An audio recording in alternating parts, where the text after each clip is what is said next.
I'm talking multi-tools with Christina. I just gave Christina two of my old multi-tools because she has all kinds of gear, but I told her she needs a full-size multi-tool, and apparently my Victorinox isn't good enough. she has the classic, which she uses all the time, but I just told her if she, tried a full-size multi-tool, she might like it. It gives you some good options. So anyway, I have a bunch of Leathermans out here. I was kind of showing her different models and talking about it a little bit. And I figured it's time to do a gear update. And in this one, we're obviously talking about Leatherman multi-tools. These aren't all the Leathermans I've had. I've probably had maybe 15 or 16 in the last maybe 3 or 4 years. But I want to talk about these specific ones. These are the ones I got the most use out of so far, with the exception of the Mutt. The Mutt, I'm still trying to get some use on. Very popular, very cool. I will review this. I've showed it before. I know I kind of tease everyone with it, but I haven't had a specific application to use it, nor have I carried it much, so I'm not going to do a review anytime soon. I have other knives to do reviews on. But once I start using it more and get more familiar with it and getting a feel for what it's going to perform for me anyway, then I'll do a review on it. But the first things I was talking about are the small squirts. Now originally I had, you guys have seen this before, I EDC this a lot. This is the P4 squirt, just with the gray. It's pretty beat up. This one was broken, and not because the tool sucked or anything. I was just telling Christine the story. Long story short, it was with a friend. He was putting on some baseboard electric, the heating element, and he needed a screwdriver. And instead of grabbing this big screwdriver, I pulled this out of my pocket and gave him the screwdriver, which he used, and it worked perfectly as it should. But then afterwards, he was trying to pry. He just decided on his own terms to pull out the file and try to pry the pin or whatever was blocking. There was like a little piece of metal that was covering the area where the ground was, doing the wiring and stuff. So he ended up trying to pry it, and the thing snapped. And I told Christina just now, because she said, like, well, what did he say? And I said, well, he said it was a piece of crap. It broke. And I said, it's not a piece of crap. It's just you're not supposed to pry with a file. Yeah. But anyway, so that was broken, and it's not really a big deal, but just at the time that broke, the PS4 came out, which is basically the same tool, but with the addition of scissors, which everyone wanted because this one was an awesome tool.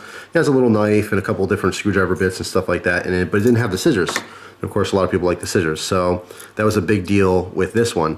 What I just noticed now, however, in showing Christina the tool, is that and I don't even know when this happened, and I honestly can't tell you last time I even used these scissors, but the spring that gives the piece of metal that gives you that spring tension on the scissors, so they're spring loaded, broke. You can see it right there. Obviously it just snapped off.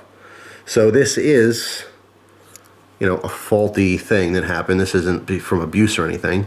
So I mean, it sucks, but it's not that big of a deal.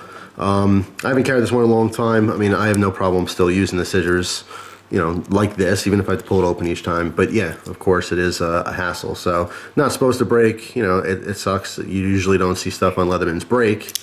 But as far as these squirts go, like I said, I haven't had great luck with them so far. They're still extremely usable tools, and I will still carry them and use them. Probably one of my second most carried Leathermans is the Juice. Ever since I got this, I carried it. It's just awesome. I carry it on and off all the time. Sometimes I go with the multi-tool, sometimes I don't. But the Juice has always been that middleman thing. There's all the little pocket multi-tools, which are great. They weigh nothing. But the one fault that a lot of people have with these, any brands, is that the pliers are too small to do anything, anything large. And you don't have as much leverage either. So if you're trying to hold something, you have these tiny little handles and just really not enough, not enough teeth there to grip. So I'm gonna leave these open and show you. The Juice was a nice compromise. You get larger pliers. So the plier head was a little bit more usable for average tasks, yet it wasn't the size or weight of a full-size multi-tool, which you may not want to keep in your pocket. It's just usually too heavy, depending on whatever model you may have. So the Juice is a favorite for a lot of people. Comes with a great knife on here. Comes with really good scissors as well. And these scissors still work perfectly fine. So I'll show those real quick. And also spring-loaded on these. So I like the Juice. It's one of my favorites, and probably always will be. Looking at Leatherman booth, I did not get any footage. Leatherman has some really cool multi-tools coming out this year. What was the one that you were just looking at? Remember the name? I think it's the Style. the style. It's a keychain one, style CS. Yeah, it's kind of like, it reminds me of the Squirt a little bit, but it's got an extension on. Skeletonized looking. Yeah. Yeah, it's got an extension on one side and built-in carabiner. And battle opener. Yeah, but what I liked about that one, playing with it at the show, is that when you're using the pliers, although it's kind of small, it's very lightweight. But I like that the front side of the pliers was longer because the carabiner gave you a 4-finger grip on that, so it gives you more leverage. But anyway, the Juice for me has been perfect. It really has been that perfect middle multi-tool. It's not a tiny one, it's not a big one, it's a compromise, it's perfect. But sometimes you do want just a full-size multi-tool, and when you do, the one that I've used the most is right here, the Wingman. Now, of course, the Sidekick is very similar. I prefer the Wingman. The multi-tool I carried for a really long time, which I gave Christina, the first one I gave her, was this Wave. Leatherman Wave is what, the most sold or most common? I think maybe something like that. I don't know. Maybe Something like that. best-selling. Yeah, I think it's just the best-selling one. So the Leatherman Wave's been around forever, and a lot of people have it. It's a fantastic knife and multi-tool. The problem I've had with the Wave before, just generally speaking, first of all, it's heavy. It's very heavy, but it does offer a lot of tools. Offer these large locks, for each individual tool. But besides it being, a little bit too heavy for me, everything feels a little bit too squared off compared to the Wingman and the Sidekicks. I don't know why, everything seems to be just a little bit more rounded, a little bit more comfortable in the hand. But what really sold me on this particular one is the fact that it had the pocket clip. The pocket clip works great. I can't tell you how many times that I do grab this and I will just clip it to my pocket and carry it as my main EDC knife in my pocket. Before I had this one, even the large Wave, I wouldn't carry very often. I would always have it in a bag close to me, or in the car, but I would never have it on my, literally on me, because I didn't want to put it in the pocket. Having the gun and everything else on my body, I didn't want to have to carry that weight in a sheath on me. So I was discouraged from carrying it. This one I carry way more. Now, of course, it does reside in the bag, but I still pull it out every now and then and just carry it as if it was a knife clipped to my pocket. It's awesome. The pliers, obviously full-size pliers on this, very, very comfortable to use.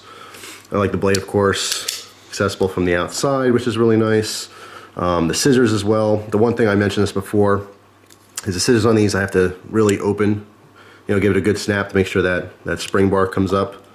Otherwise, you open it kind of like half-assed here. It doesn't really open all the way. It'll get stuck, so you have to make sure it's totally locked. But it's cool, and it locks in place. It's got the little liner lock on there as well. But yeah, it's worked fantastically for me. I love the Wave, but it was time to pass it on. Like I said, I wanted Christina to try a full-size multi-tool, and she was going to order one, so I said, don't order one, just have mine. And another one here on the table that means a lot to me, and I wanted to give it to her, is this is my grandfather's Leatherman. This is the first one, the first model they ever had. See that, Portland, Oregon. Or Oregon, sorry. I have to mention this now. The Haas USMC, I had the pleasure to meet him in Vegas, and he gave me the final skinny, and I'll always remember how to say organ now, because he said it to me like, your body, inside your body, your organs, like your stomach and all that crap. So I'll always remember it. So it is Portland, Oregon. Well, there you go. I'll never make that mistake again. Thank you, Haas. But anyway, this one was my grandfather's, and it was lost for many, many years. And he has like a little duck house by his pond, and I was cleaning it out long after he passed away. And I found it, cleaned it up. I've done videos on this before, but it's cool. Just the original model. So we got some bristle brushes today, some cleaning brushes, and Christina really cleaned the heck out of this, and we oiled it up, and it's nice and smooth, and everything's working great on it. So I gave this one to her as well for like kind of a lighter, simpler option. So the gist of the video here, I just wanted to, I had these multi-tools out anyway, and I wanted to kind of give you guys an update on what was going on with all the multi-tools from Leatherman that I've had before. Like I said, I'm impressed. Unfortunately, I don't have footage for you, like I said, from the show, their new stuff, but you can check out their website. Some very cool things coming all of our way in multi-tools, but Leatherman's, they've been fine for me. These little ones, like I said, they're breaking here and there, but not necessarily. This one was just Leatherman. It's just shoddy. For some reason, that one thing broke. It shouldn't have broke on there, but it did. But so be it. I'm still happy with the tool. That should say something. My tool broke, and I still love the hell out of it. So, people know the deal with Leatherman. I don't have to sell Leatherman to anyone. You guys know that they're good tools. I do want to try some Victorinox multi-tools, the full-size you know, plier style multi-tools, because a lot of people rave about them. I've never personally owned them. I've handled them before. I think they're great, but I never really put one through its paces. So maybe that'll be something to check out in the future. I know that they're very comfortable in the hand, so I do like that. But anyway, these little ones, they're fantastic. The Juice is one of my favorites for a good compromise, and like I said, the Wingman is probably my most carried, and probably will be my most carried for a long time. We'll get some time on the Mutt. The Mutt is obviously way overbuilt, and it's specifically built for pretty much a soldier. I mean, there's a lot of features in here that most people aren't going to use and do not need. But still, nonetheless, very, very cool. On my list of Leathermans to get at some point before I die is the Leatherman Charge TTI. I love them. They're just really cool. Again, something I've never personally owned, something I always wanted, but, you know, just never happened. So in the future. I will mention just off the cuff, I happen to see they had a gold-plated Leatherman Wave. I don't know. I think we're watching a YouTube video someone had. It was pretty. Some guy in Texas. Yeah, it's pretty cool. He just got a wave. I think he said he got on eBay. It was a wave that someone had gold-plated. You know, some of the flats on there. They're selling for like $100. Just interesting. I don't even know why I mentioned it, because it was in my head, I guess. Well, that's it, guys. Thanks for watching. Hope you have a great day, and I'll see you soon. Take care.